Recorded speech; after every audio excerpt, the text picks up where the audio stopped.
We are Christina, Oneida, Alicia, Colleen. Welcome to 4NP's podcast. This is a podcast by 4NPs. 4NPs, advanced practice nurses, students, and anyone interested in the medical arts. That's the number 4 NPS podcast. If you have a topic you'd like to see covered, please feel free to email us at 4npspodcast@gmail.com or reach out to us through our social media.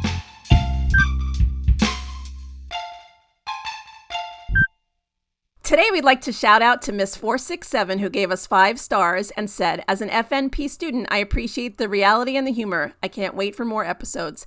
Miss 467, you are so sweet. It was so nice to hear that you appreciate us. Thank you very much. We would really love to hear from our listeners. If you would like to discuss a specific topic or interview someone in particular, or you would like to be interviewed, please let us know by emailing us at 4npspodcast@gmail.com. As always, we appreciate positive reviews on Apple Podcast. For this episode, we want to touch on work-life balance. Do you ever think to yourself, how can I possibly make all of this work? How can I go to school and still have time for work and family and my friends? You can. We did it, and so can you. The first thing to know is that you are the driver of your own life. At the end of the day, our goal is to feel content and fulfilled in all aspects of life. This probably rarely happens, but we are all works in progress. Work-life balance is such an important thing. But first, Colleen, how was your trip to Iceland? Iceland was awesome. If you haven't been, you should absolutely add it to your life list. One of the great things about it, I was there for 2 weeks, and of course it's just beautiful scenery everywhere. But while I was there, I was still working a little bit for 4NP's podcast. I actually happened to stay at a guest house of a woman who's a midwife in Iceland. And it was really amazing to talk to her. Her name is Elizabeth and her husband, Stefan. They have a guest house in northern Iceland. Elizabeth was telling me about being a advanced practice nurse in Iceland. And One of the things, she's so interesting. So so talk about work-life balance. This is a person who moved to Iceland. She was a midwife. She used to work full time, and her husband and her decided to buy a sheep farm. And they had an opportunity to purchase a farm, which they did. And she loves the life of being on a farm. So she has all these sheep and she has horses, and she's a crafter. So she makes like booties and blankets, and she knits and she spins her own wool from her sheep. She actually does the whole process. She also tans the hides when she has a stillborn, because she was a midwife. So when she has a stillborn little lamb, she wrote up this whole story about how she likes to make sure that their life meant something. And so she tans their hides and uses them and sells them, which was really cool. Yeah. And just made me think of so I had a long conversation with her. She was delightful. And it was a lot about work-life balance. So she really loves being a nurse midwife. And she always has. She doesn't see herself really not doing that. And plus that brings in income for her. So her and her husband built this guest house on their property. Her husband is a carpenter. And they have anybody can go stay there. But she was able to negotiate with her work. And this is what applies here. She was able to negotiate that she works for, I think it's 5 days a month. So she works about 160 kilometers from her home. So I guess that's roughly 80 miles. And she goes and she negotiated with the hospital to stay there. So she lives there at the hospital for 5 days every month. And that gives her the rest of the time of the month to be with the guest house and with her sheep, doing all the things that she really loves to do. So it was really cool. And the other thing that I got out of that, and I just wanted to tell our audience because I think it's kind of a cool thing too, she said that in Iceland, they don't have the same kind of power issues with doctors and nurses and PA. She said when you're a caretaker for a patient, whatever your level is, everybody's treated as though they're on the same level. So even though she's a nurse midwife and she would be theoretically under the physician, she's not. She's considered an equal by that physician. And I would just personally love to see that happen in the U.S. too. Yeah. To see, like, she's very respected. She said she's never disrespected by physicians. They treat her as a total equal in the care. Her care of that patient is as important as their care of that patient. And she said she has never experienced that. She's been in Iceland working like this. She's from Germany originally. I think she's been there for about 15 years. Wow. So it was great. As it should be, yeah. Yeah. Anyway, I just wanted to say that. I thought it would be fun to share a different perspective. That's awesome. Yeah. That is awesome. Thanks, Colleen. Yeah, great segue into balance, because obviously she's got the best of both worlds, because she's obviously putting in her work hours 5 days a week. She's devoted to doing that. And then she gets to go back home and be what she wants to do. Yeah, that's phenomenal. Yeah. That's great. I thought so too. I thought we could all learn a lot from that. Yeah. It just shows about flexibility and how flexibility can really give you that work-life balance. Now, does she work out of a hospital, or is it a birthing center? Like, what kind of... She's in a hospital now, she said. Yep. Okay. Yeah. She did say that in Iceland, even though Iceland's very unpopulated. I think there's 750,000 people on the whole island. It's not very populated. And a lot of homes are very remote. So I was actually surprised to find that she said there are not a lot of midwives that do home births. She said the people who live remotely, they always want to be in the hospital because they're so remote that if something goes wrong, they can't get to the hospitals. I thought that was interesting too, because home birth was, it fades in and out of popularity. But we kind of take that for granted in the U.S. Like I don't think there's nobody living so remotely that they wouldn't really be able to get to a hospital. But that's an issue. Yeah, that makes sense. Yeah. Wonderful. Amazing. So work-life balance for us. This is something I'm still managing. This is something that I have not found a level of expertise at. And maybe that's what it is. It's kind of like you grow, you learn, you see what doesn't work, and then you fix it and you turn it around. I think I haven't always been the best at work and life balance, especially when my kids were younger and there were a lot of activities that they had to do. And I was a student while they were younger. And, there were a lot of needs as far as, school events and sports and, and church activities and things that we want to participate in. But, looking back now and even then, taking a step back and realizing you can't do everything and you can't be everywhere and something has to give. And unfortunately, I know a lot of times for me, things gave, but at a cost where it was just either myself having stress and mental burnout and a breakdown. Either it was like, okay, I know I need to take a vacation now, because whether I was working for months at a time and then plus school and then taking a vacation, taking time off, even if it was just more like a staycation and not necessarily going anywhere. But just taking that time out to just kind of reconfigure things and regroup and just breathe was important and very valuable in those times. But it was very, very difficult balancing school, study time. There were some portions of my time that this is prior to getting the FNP, but this was in my bachelor's program. There were times that I was working part-time, and it definitely was a challenge, and it stretched me. It was so great. We got to recently interview the burnout coach, because she definitely helped me remember things that I did wrong and maybe why I did those things wrong. So maybe I don't do those again. So I'm better in the future when I'm faced with those, those time constraints. But just setting boundaries, knowing what you can't do, saying no. No is a power word. No is on your side, and it's not a bad thing to say no to people, and know that, people have to respect your time. People have to respect, and you have to respect your own time. I think that's something I'm kind of learning too. It's okay. I respect what I can do and what I can't do. And I don't have to be Superwoman. I don't have to be, something that I'm not, and then fall flat on my face and then feel like a failure at the end of it, because it's sometimes, we set ourselves up and we put ourselves in those positions when we should have never in the first place. But definitely, what did she say, Colleen? She was talking about... She talked about like time management and said definitely setting boundaries. Yeah. And then sleep.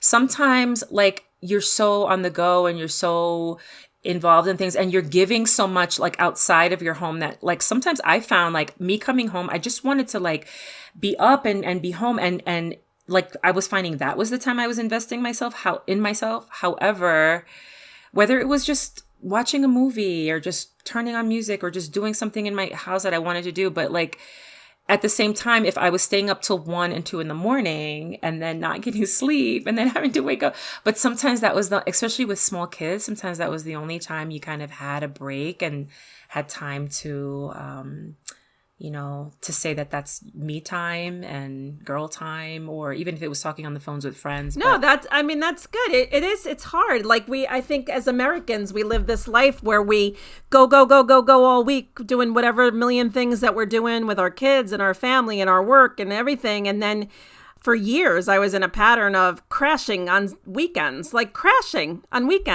was like not doing anything because I couldn't. I was paralyzed. Right. From just over everything. I was like, I got nothing else. Nothing. I'm going to sit here and watch a Hallmark movie. Well, and I think that that's okay because sometimes I felt guilty for doing that. So it's like, is this like totally vegging my brain? I should be doing something productive. I should be doing the next thing, because I think we're guilty of comparison. And that's actually like a really deadly trap, because you can compare yourself so much to other people and you can just never fit it in, like, and never do as good and I've been guilty of that. And it's like, it's definitely a trap, and like, it doesn't benefit you. It doesn't help motivate you to do anything. Like, it's just more like you've got to keep up with, like the term keeping up with the Joneses, like, that person's doing that, I should be able to do that. And it's not the case. We're each designed to kind of do life and do things at our own pace and what we can do. And, I think even forgiving myself for things I should have maybe done or wanted to do, couldn't get to do. And then like, again, that whole mom guilt pattern of like, am I doing enough? Am I helping enough? Should I be? But right now, so yeah, I'm in Bible college, so I'm in Colorado, and that's 5 days a week, and that's from 8 in the morning to 12 p.m. So it's 4 hours. It's 5 days a week, and that's outside of extracurricular things, because there's also conferences and things I'm involved in, and things other, like a couple of weeks ago we were doing something, and I had to be there at 6:30 in the morning because I was part of the choir. And these are all great things and things I want to do, but I've also had to assess, what do I have time for? What can I do? What can't I do? And just making sure that I'm not, running myself to the end where it's not enjoyable anymore. And I think that's the biggest thing. It's like, we've got to do these and still have joy and feel like, okay, this is fulfilling. This is not draining my cup. Like, there's things that you do, and it takes a lot of energy and it takes a lot of time. But at the end of the day, is it fulfilling something that you should be doing? And it takes evaluating, but I love what I'm doing. So there's no regrets there. I love it. Sometimes it's tiring, but I feel like I'm on the right path right now. So, but it is balancing work too with that. And I travel for work. So, but it's working out. Sounds like you're figuring it out. That's good. I think it's probably just always, and tell me if you agree or not, but I think it's always just a work in progress. I think what happens sometimes is like we think we have to be happy and we think we have to have work-life balance. We think we have to have, and then we set like an expectation of what that looks like, and it becomes unachievable. But I think if you're always trying to do that, I remember telling my kids recently, sat them down, and I'm like, I know I always say, I just want you to be happy. I go, but I don't want you to put this pressure on yourself that you have to smile all the time and be happy all the time, and you can't have other moods or feelings or anything like that. It's just a general sense of like things are generally okay. This might suck and that might suck and this might suck over here, but generally speaking, things are okay. And I think this is my personal opinion, but I think work-life balance is kind of like that also. I think if you're generally able to get through it all and it feels like it's working for you and you don't feel like one area of your life is stressing you out in an immense way, then I think that that's probably a general work-life balance. Like I would say I have a generally pretty good work-life balance.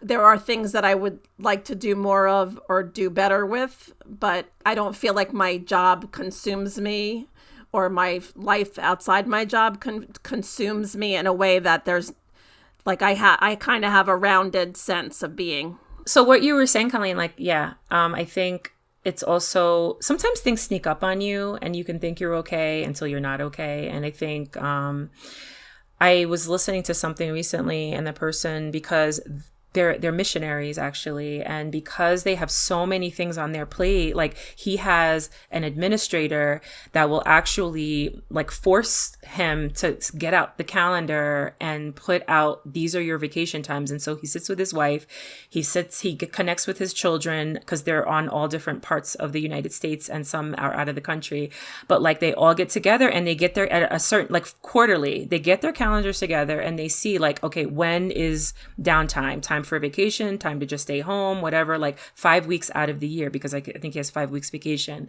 And just to make sure that's plotted on the calendar so they're doing it, because otherwise I've lived there where like a week goes into a month, and before you know it, it's like 2 years. And I'm like, I haven't taken a vacation in 2 years, you know? And even if it's like not so much as taking vacations, like even if it's weekly, looking at your schedule and being like, this is too much over here. And how long has it been since I went and I got a haircut? Or how long has it been since, you know, I've gone maybe shopping or connected with some friends and just gone out? Like if it's like months in passing, then it's kind of like, hey, you know, maybe it's time to schedule something like that in. And I'm still working on that myself. So, but just an idea that I thought, you know, that's a really good idea. I think a lot of times the downfall is that we set our expectations too high, so they're not accessible. So we're kind of always, I feel like I'm always disappointing myself because I haven't reached the expectation that I set for myself. It's nobody else's problem. It's my problem that I'm doing to myself. So it's just, I think it's important to just... I think it has to be realistic. Exactly. Expectations. Expectations are good. You should have expectations, right? And, like, don't fault yourself. We're all human. We're just trying to live and make everything, you know, balance. Right. As much as we can. And I think small increments of change, too. Like, I know something I've struggled with over the years is... I'm like all in on something. I get excited about something and I'll be like all in and I'm fast and furious and I'm like going. And I realized in really just the past maybe year and a half now that, you know, slow and steady does actually win the race, because what happens is I go in fast and furious and I get burnt out because I'm giving everything I have to whatever that is that I'm going in on.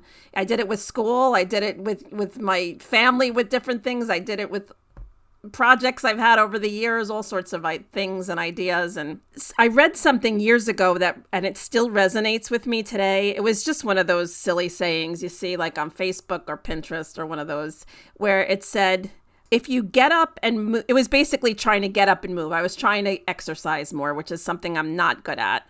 And it's hard to motivate to do. I don't like to exercise. So it said, every step you take, you are going faster and doing more than you would be if you were sitting on the couch. Mm-hmm. And it sounds so silly, but it's like such a simple concept to like, just take the first step. Yep. Just, you know, take the first step. And I think that applies to work balance, because if you're happy and something's working, right? I talk about this a lot. I have a job right now that I love. I'm very happy in my work, and it's good for me. So in my mind, I kind of compartmentalize and go, I don't need to do much about that right now, because that's okay. That's totally working for me. And there's other areas I can kind of focus on. And so just taking like a little step in the right direction. And if I wasn't happy in my job, which I wasn't for the years before that, for a couple of years before that, I did start the step that I took was that I went back into school, mm-hmm. because I know that this isn't working for me and I need to start taking steps to switch direction and move the other way. So it doesn't have to happen overnight. So if you're working and you're miserable in your job and things are not happy, just plant the seeds. because another thing somebody said to me, a very good friend of mine said to me years ago, you reap what you sow in this world. And she's like, and you're always planting seeds. I see you. You're always planting seeds. That's what she said to me. And she was right. I do that. I don't know why I do that or where that came from. But I do think that is, I tell my kids that too. I'm like, just plant the seed. If you're interested in something, you want to do something, you see yourself on a certain path, you see yourself living in a certain place, you see yourself in a certain job, just plant the seed. So just take that first little step, put the idea there and hold it and just keep thinking about it a little bit at a time. And then it'll, eventually it'll come to fruition. So it's a way to change things. That's from the Bible, Colleen. I know it.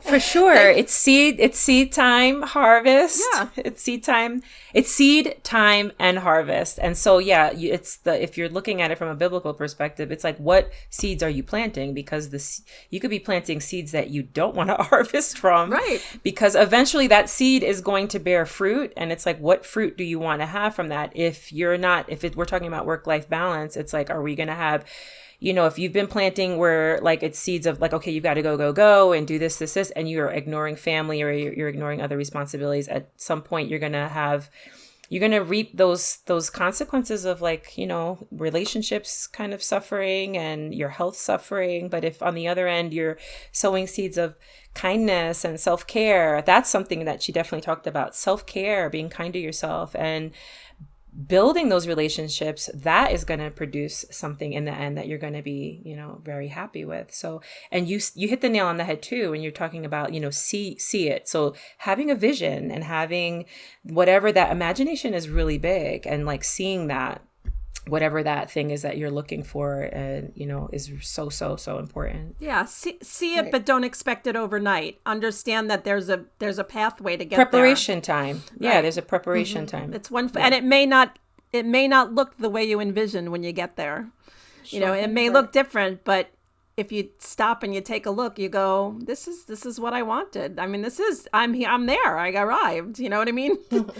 And I bet if you look around, you can start seeing that stuff in your life. You go, this is what I wanted. Mm-hmm. Here I am. Took me a long time, but I'm here. And appreciate it. I have a good friend who said that to me. Also, another friend who said to me, when are you going to appreciate what you have? Wow. And it hit me like a walking into a wall. And I went, you're absolutely right.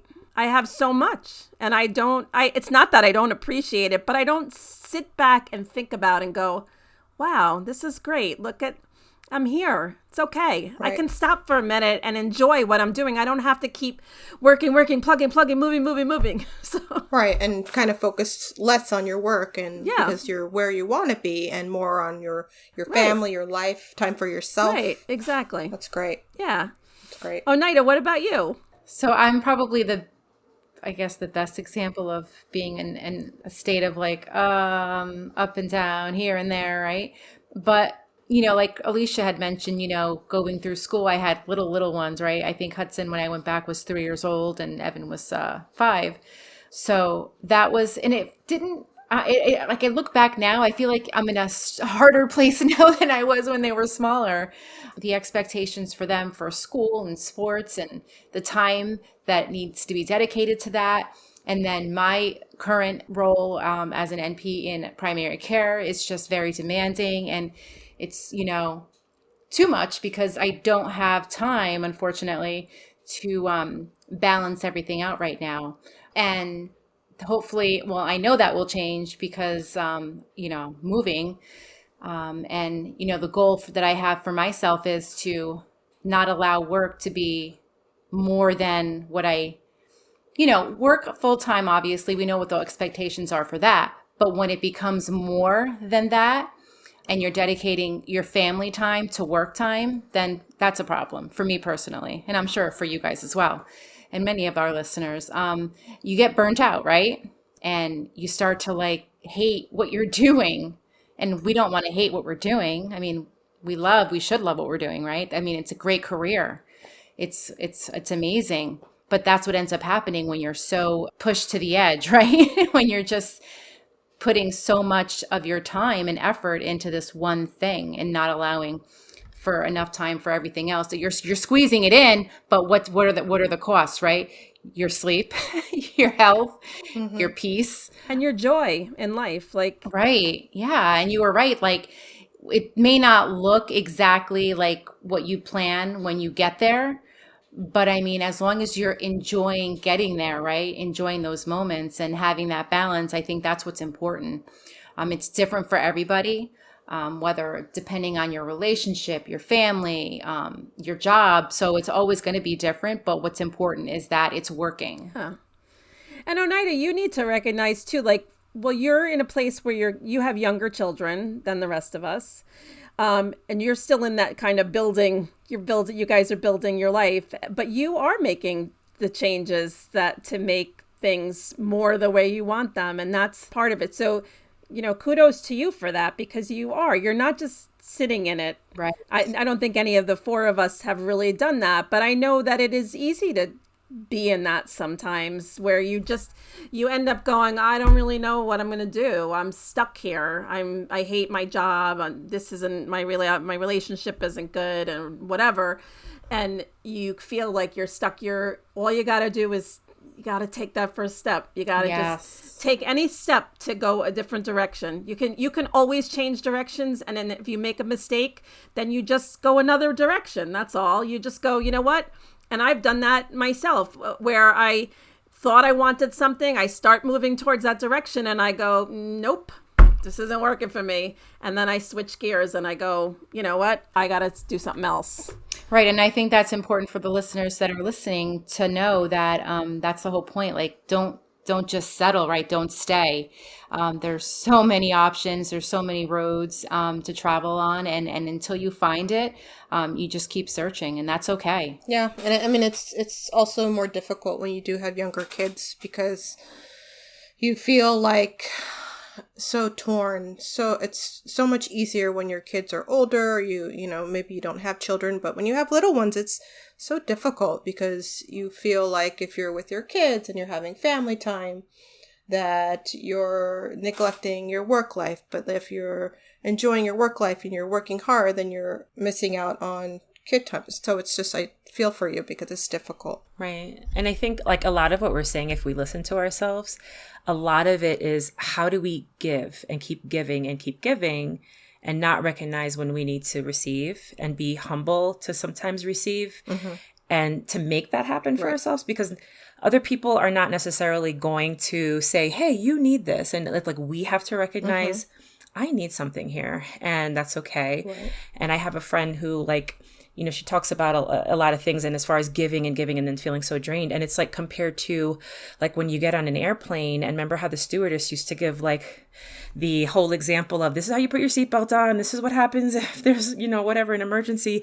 But the biggest thing was, when that oxygen mask comes down, before you put that oxygen mask on another person, you need to put it on yourself, because you can't help other people if you're starving for oxygen. So like, I think that's always like an example I think about just in work and life. Like, hey, if I'm not filling that cup or getting that oxygen, so to speak, how can I help other people? You know, so yeah, exactly. I think sometimes you got to say me first. Right. And that's difficult for us as caregivers. You know, that's what we do. So when we take time for ourselves, we feel guilty, and it's just, we shouldn't feel guilty, because just like you were saying, Alicia, you got to fill your cup up first so that you have enough to give to other people. Right. So we need to, if you feel guilty, stop it. Yeah. No more, no more feeling guilty. Stop it. Absolutely not. Cracking the whip. Yeah. Exactly. Stop it. Go take time for yourself. Christina, what are some of the things that you do for yourself? I feel best when I get up early in the morning and I work out and I eat better. But, you know, I go through phases where I do that. And then for whatever reason, I stop. Yeah. Actually, I know why. It usually happens when we go on vacation, and then everything just like stops. And then it takes a long time for me to get back to it. But I think that taking time, it seems like it is something that would add to my schedule and would be more stressful. But just taking that time and getting, for yourself and doing the workout and feeling those endorphins. And then just as you're working out, you feel your brain and your mind, you just feel it open up, and it's so freeing for me. So if I do that for myself, I have so much more to give towards my work, towards my family. It's just like getting there. And I think that's the issue. Yeah. It's like creating a routine and consistency. Exactly. Yeah. I mean, I think if you just keep trying, what do we tell our patients, right, when we're trying to get them to stop smoking? You say to them, don't quit quitting. Right. Don't quit quitting.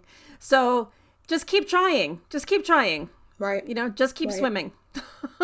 Yeah. And if you find something that works for you, do it, because that's what needs to happen in order for you to be able to, again, fill your cup up and have enough for everybody else, because we are, we take care of people for a living, and that can be, as much as we love it and as much as it's part of who we are, it can be draining, so that you're taking care of people all day long, and you come home. And sometimes just like my husband asking me to scratch his back, I'm just like, are you kidding me? Like, can't I just like sit here and relax? Get your hairy back away from me. I hear you, Christina. I get the same request. Yeah. And I'm like, are you kidding me? Yeah, but it's like, it's not fair to them either. But if you just come home and kind of take a moment for yourself, and then it's just difficult. It's hard. Work-life balance. I think sometimes we can be like all or nothing people too. It's kind of like, right. Well, if I can't do workout for 30 minutes or an hour, if I can't do all of that, then I might as well just do nothing. And honestly, like you said, with the small increments, and we spoke about that on another episode too, it's just like, wait a minute, even if I could just get on this treadmill or even stand outside in the sunshine or do something for 10 or 15 minutes, that might actually be just what we need to feel refreshed. Yeah. Part of it is also just changing your habit. That's hard. And 5 minutes, even 2 minutes could change your habit if you just make a commitment to do that. And I don't remember what the time frame is. They said it's like, I don't know if it's 90 days. Oh, is it 21 days to change a habit? I don't know. There is some like, I don't know. I think that's right. I think it's right. There's books out there about it. 4MP support 21 days. 21 days. Habit changes. 21 days to being more balanced. Right. Yeah. So just change it, get up a few minutes earlier, or go to bed. Even better, go to bed earlier. Yeah. Get enough sleep. Get enough sleep. I watch Hallmark movies. Right. I'm not ashamed to say that out loud. I watch them all. Hallmark Christmas. I don't watch the other Hallmark movies. I watch Hallmark Christmas movies all year round. My whole family makes fun of me for it. But for me, like, my brain doesn't shut down very easily. Like, I just feel like I'm constantly thinking, it doesn't stop. And so that, or Friends is another good one. Those will slow my mind down. They're happy, positive, light-hearted things that I will pass out in 10 minutes. Sometimes it takes me 2 weeks to watch a Hallmark Christmas movie that, by the way, I've seen 47 times before. But I just watch it. I watch it for 10 minutes. I pass out. And then I'm not waking up with like thinking about the things that I wanted to do, or that I should have done, or that I forgot to do, or that I didn't get to, or I didn't call somebody back, or I didn't do something. Like, that kind of stuff will wake me up. I'm that level of anxious, sadly. And so I don't know, anything like, that's such a silly thing. And my kid, like I said, my family, my husband makes fun of me for it too. But I tell them, I'm like, this relaxes me. This is my time. I'm in my bedroom. My husband doesn't come to bed at the same time as me, which is just fine with me. And I watch my Hallmark movie and I fall asleep. And I try to do that earlier and earlier. I go to bed at I try to be in bed by 9:30 at night. Doesn't always happen, but I really, really try. And then I'm asleep by 10. I have my kids tuck me in. Well, my child. I have one left in the house. And my kids did before that. And and then I get up. I'm up early in the morning before everybody. And I love that time too, and that's a new habit for me. That's something. So I'm 54 years old and I have been doing that for like a year and a half. So, and it's been great. I feel Amazing. I feel so much better just from sleep. It's made a difference getting up Oh, early. yeah. Made such a difference. And I was never a morning person. I used to struggle. When my kids were little and I had to get up early with them, it was like hell for me. I couldn't do it. But what happened was I'd be with the kids all day, and then as finally they'd go to bed at 9 or 9:30, and then I was up until 2:00 in the morning because that was the only time I had to myself in a day. Right. I was, like you said, Christina, I was just giving and giving and giving to everyone except myself. And so it was like until I could stow away and be alone, and that would only happen late at night, that's what I was doing. And then I was for years I did that. It was terrible. This is much better. Getting up early. Nobody's up in the morning. I love it. It's so quiet. Nice.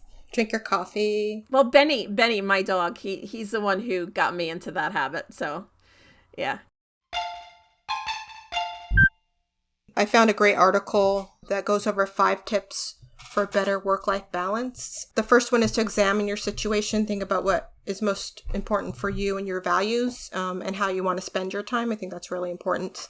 The second one is manage other people's expectations, realizing that it's okay not to live up to their expectations. Those are their expectations, and it's okay to make it more of a priority to live up to your expectations and what your goals are for work-life balance. Taking care of your health, which is, again, very important.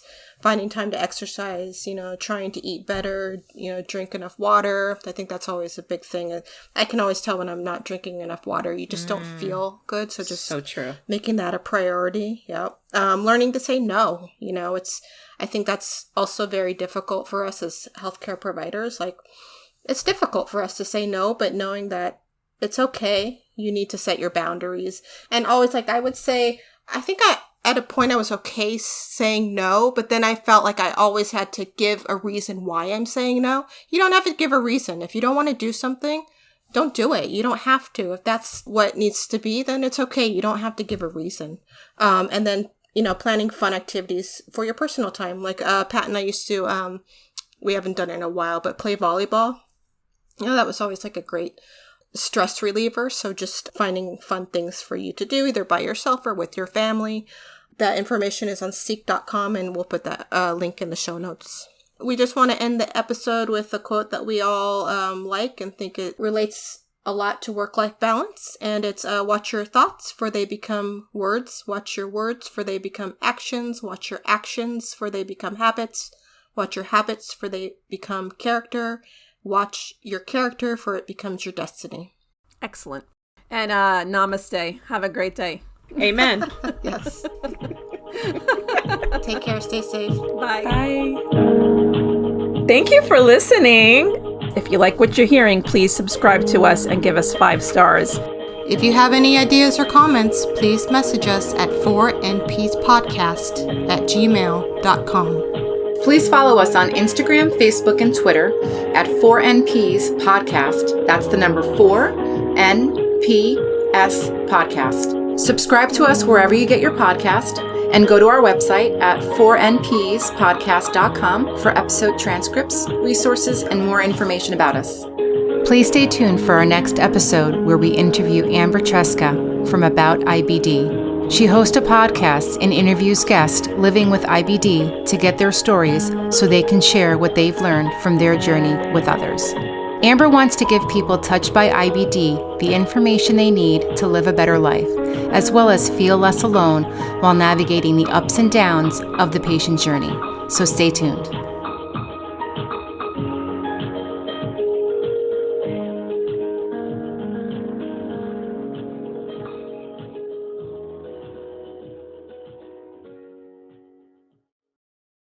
The information in this podcast is for educational purposes only and should not be used in substitute for professional care by a medical provider. The information in this podcast does not represent medical or other professional advice or services. The thoughts and opinions presented on the 4NPs podcast are of the hosts and guests and do not represent those of their employers.